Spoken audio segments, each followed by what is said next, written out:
तेरी सारी जमीन अब मेरी हो गई क्योंकि तूने कर्ज नहीं भरा। मगर तू चाहता है तो मैं तेरी मदद कर सकता हूँ। तू अपने बेटे की शादी मेरी बेटी से कर दे तो मैं तुझे घर से नहीं निकालूंगा।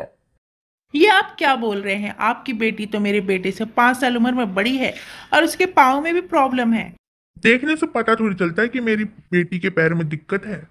लेकिन सुनिए जी, हम कहाँ रहेंगे, ऐसे में हमें इनकी बात मान लेनी चाहिए, अपनी बेटी की शादी करवा देनी चाहिए इनकी बेटी से। कुछ समय बाद दोनों की शादी हो जाती है, बहू घर में आ जाती है। ओफो, मैं तो दुखी हो गई बुढ़े बुढ़िया से। कब तक हमारी छाती पर बोझ बनकर पड़े रहेंगे। सारा काम मैं करती हूँ, जब से आई हूँ मेरे पैर में प्रॉब्लम है तब भी सारा काम करती हूँ, ये दोनों आराम से ठाठ से बैठे रहते हैं। अब मैं ये बर्दाश्त नहीं कर सकती। अगर अब इस घर में रहना है तो दोनों के दोनों पैसे कमा कर लाओ, और नहीं तो घर का काम करो, नहीं तो इस घर से निकल जाओ। हे भगवान, मेरे पापा का दिया हुआ इतना महंगा गिलास तोड़ दिया। तुम भिखारियों की बस की तो है नहीं इतना महंगा गिलास खरीदने की।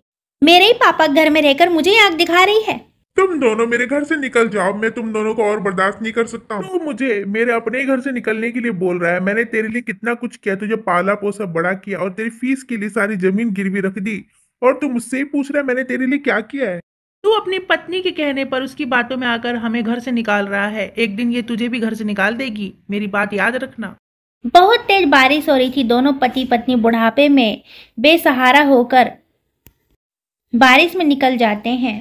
कैसे हमारे बेटे ने हमें लात मारकर बाहर निकाल दिया। चलो, यहाँ थोड़ा तो आराम में बारिश से बच सकते हैं। ऐसा करते हैं, घर वापस चलते, आखिर है तो हमारा ही बेटा और घर।